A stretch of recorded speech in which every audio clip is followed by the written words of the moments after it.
You please, Sister LIZZY, respect her yín, ẹ má bínú mọ́ mi o, mo fi Ọlọ́run bá bẹ̀ yín, respect her yín, gbogbo èpè tẹ́ ń sọ pé wọ́n máa kú lójú ẹ̀ sọ́mà Ọlọ́run tí tó máa gbé sínú gbogbo wa, ṣùgbọ́n lágbára Ọlọ́run gbogbo bẹ́ẹ̀ ṣe ń rò sí wa bẹ́ẹ̀ ló ṣe máa jẹ́ fún yín, ló máa jẹ́ fáwọn ọmọ yín, ẹ̀yin lè máa fi ọwọ́ ara yín báyìí máa fi gbọ́ ọmọ sí ẹ ní ṣoyú yìí kí lẹ̀ ṣe fà.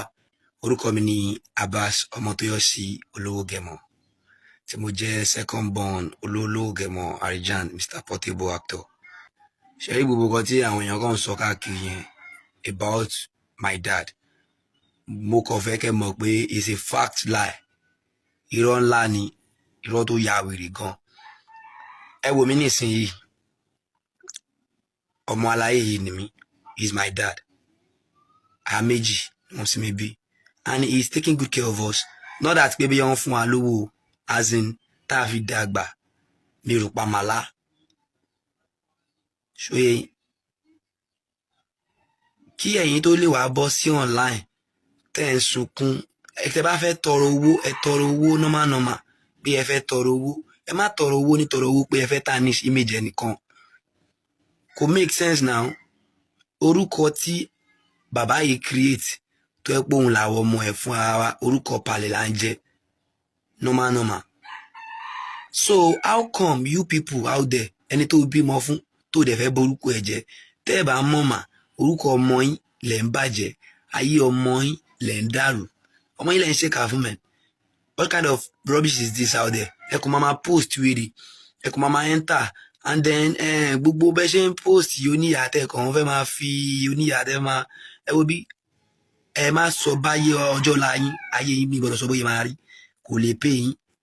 Tẹ́ bá fẹ́ trend ẹ trend pẹ̀lú ọwá. And mind you please, Sister LIZZY, Aunty LIZZY, ẹ má bínú mọ́mì, ẹ jọ̀ọ́ nítorí Ọlọ́run, ẹ respect ara yín o,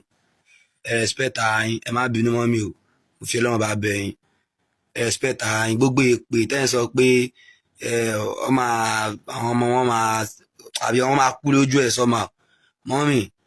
mọ́mì àwọn onírìbí ilé tiwa o, kò ṣẹlẹ̀ yìí o, kò ní ṣẹlẹ̀ sí wa lágbára Ọlọ́run tí tó máa gbé sínú gbogbo wa, ṣùgbọ́n lágbára Ọlọ́run gbogbo bẹ́ẹ̀ ṣe ń rò sí wa bẹ́ẹ̀ ló ṣe máa jẹ́ fún yín, ló máa jẹ́ fáwọn ọmọ yín, ẹ̀yin lè máa fi ọwọ́ ara yín báyìí máa fi gbọ́ ọmọ sí ẹ ní ṣoyú yìí kí lẹ̀ ṣe fà. ẹ pípé máa ya rèé gan, ẹ ti ń gbé àwọn ọmọ ẹ̀ ṣe pé ẹ ti ń fọwọ́n family ṣe pé azal a part of his children ìdíyẹ ẹ máa mọ̀kọ́ tẹ́ ń ṣe, kẹ mọ̀kọ́ tẹ́ ń ṣe lórí kinní, ẹ lè ti kẹ bá ti rí jẹ kẹ máa yó kẹ máa mú mi sí ni, ṣe bí àwọn ìpè kan wà tó máa jà nínú ayé normal. tó ẹ̀yin èèyàn wa kí ni o tiẹ̀ lérò lórí ọ̀rọ̀ tí ọmọkùnrin yìí sọ tí òṣèrébìnrin LIZZY ANJORIN àti bàbá rẹ̀ tí ó sọ wípé Arijan, ẹ̀yin èèyàn wa kí ni o tiẹ̀ lérò lórí ìjà tó ń lọ láàárín àwọn èèyàn wọ̀nyí àti ohun tí ọmọkùnrin yìí jáde láti wá sọ, ohun tí ẹ bá lérò ẹ̀yin èèyàn wa tẹ̀ sí comment section, tó bá yẹ bákan náà ó dàbọ̀. táwọn abiyamọ bá gbé yín ṣépè èpè máa jà yín, ẹ má fi àwa ṣépè, don't cause us, don't ever cause us, don't rain any cause on us. Ó ti yẹ tẹ bá dẹ̀ watch gbogbo fídíò tí pàlẹ́ mi ti ń ṣe, ìwọ ló ti gbọ́mọ yín ṣépè, ìwọ ló ti gbé ẹ ṣépè, ẹjọ́ ń jà ní 2 fighting ní that one go, all these two wey you dey do just stop am. ẹ má trend ẹ trend, no be say you go dey use person trend. ẹ̀yin ọmọ Nàìjíríà ẹjọ́ ń tu ọlọ́mọ fọlọ́wọ́ bá bẹ̀ yín, irọ́ Ọlọ́run pa o. My dad is a very very responsible man, responsible everything, tí bá lo guy tí bá lo man,